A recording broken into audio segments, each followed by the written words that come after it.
Hi everyone. So what I'm going to do over the course of the next few days um, is sort of do a study on Deuteronomy 6. I just happened to uh, be reading that a few days ago, and I thought that it'd be a good um, sort of study to do because there's so much in there. And I think it, certainly was enlightening to me. I hope it'll be enlightening to you as well. And so how we're gonna do it is we're going to look at 5 verses at a time and just see, what we can come up on the spot. Um, I usually try to do some kind of, preparation before I record these, but we don't have to do that because we can just go with the flow. I think that's sometimes the best way to do it. But I just want you to, I just want to get your mind going. I want you to think about these things. So I'm going to read it. I'm going to go to the actual text here. And so it reads like this. These are the commands. And let me give you some context prior to go any further. In the previous chapter,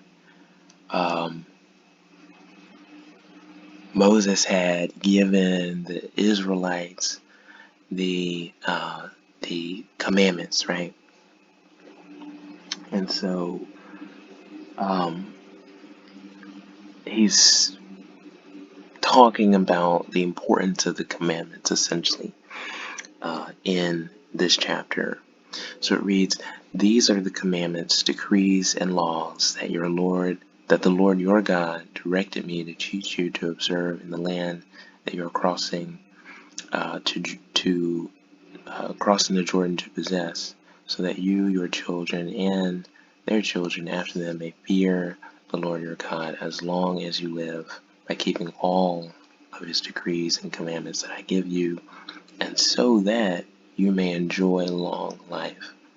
Hear, Israel, and be careful to obey, so that it may go well with you, and that you may increase greatly in a land flowing with milk and honey, just as the Lord, the God of your ancestors, promised you." Now, I am going to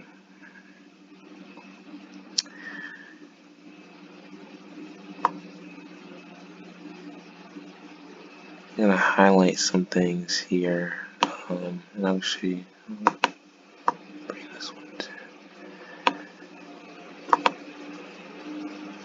Yes, it's gonna let me do it. Yeah, okay.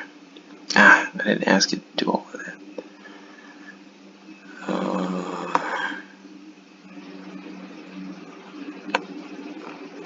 Let's highlight some things.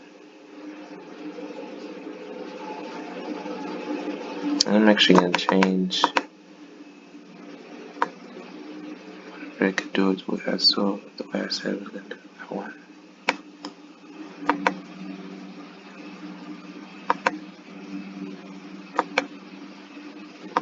Alright, I'm not going to fool with that. But I'm going to highlight this.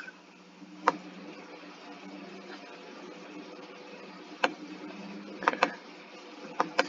Alright. Now, hear, O Israel, the Lord your God, the Lord your God, the Lord is one. Love the Lord your God with all your heart, and with all your soul, and with all your strength. So we're gonna stop there. I think the bulk of what we're gonna look at is in the first 3 verses.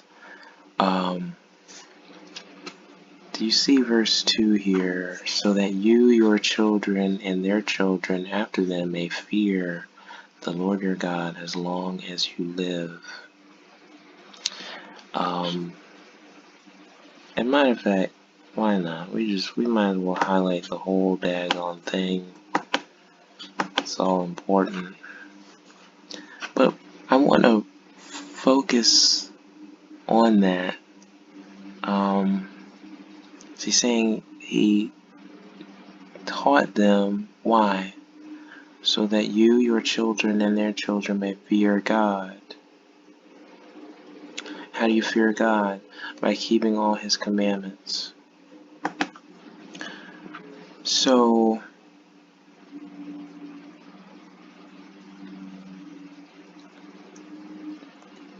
what I want to look at is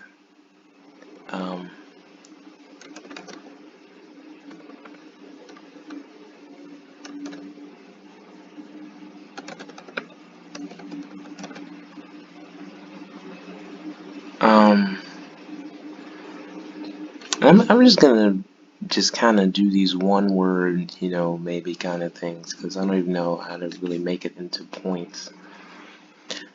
But it is one of the reasons why it's so important to be raised up in faith is because it's not just about you. It's about your children. Proverbs, let me find it. Train up a child. What does it say? Train up a child in the way he should go, and when he's old, he will not depart from it. That's why it's so important to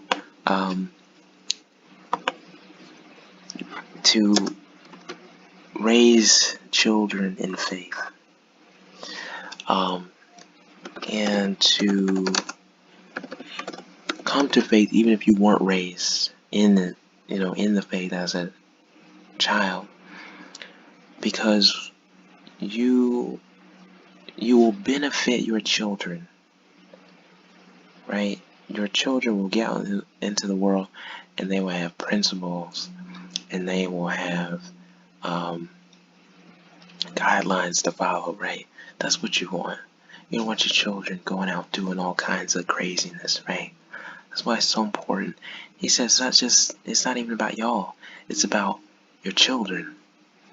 So that your children, right, you and your children may fear God. So important. And the other thing I want to look at is just really highlight it, right? So to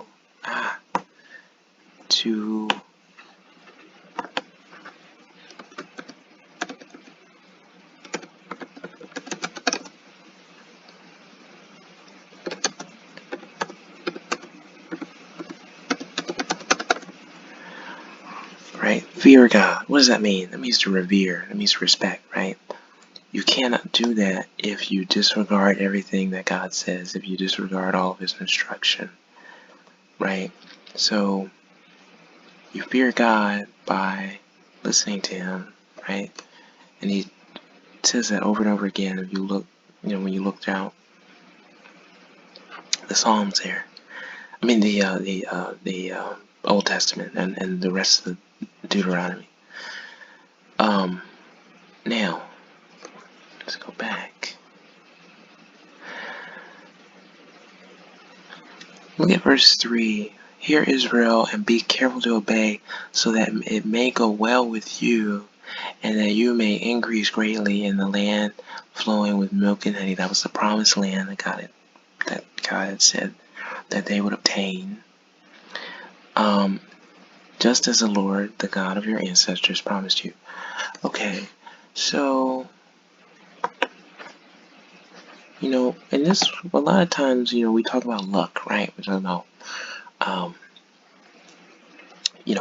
good fortune and all that kind of stuff. What if I told you that I don't even think that exists? I think the scripture teaches that if you obey God to the best of your ability and acknowledge your disobedience when you fail to obey God, all will go well with you. That doesn't mean that God will allow certain things to happen to you that you may consider to be unlucky. But all in all, You will be shielded from so much just because of that. I really believe that. As that is going to be part of God's gift to you for your faithfulness, is not having to deal with a whole bunch of stuff happening to you. Why? Because you decided to be obedient. And you may have fallen short sometimes, but most of the time you try to be obedient. God's going to reward you for that, and all will go well with you.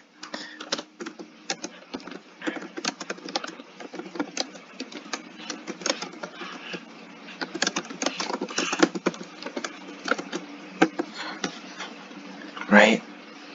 I really believe that. And I can give you some reference scriptures for these last two if you want to. It'd be very easy to find them. But that's all we're going to look at today. Tomorrow, and I did it to the wrong. This was supposed to be 5 through, I did put on the wrong document. This is supposed to be 1 through 5. The next video is going to be 6 through 10.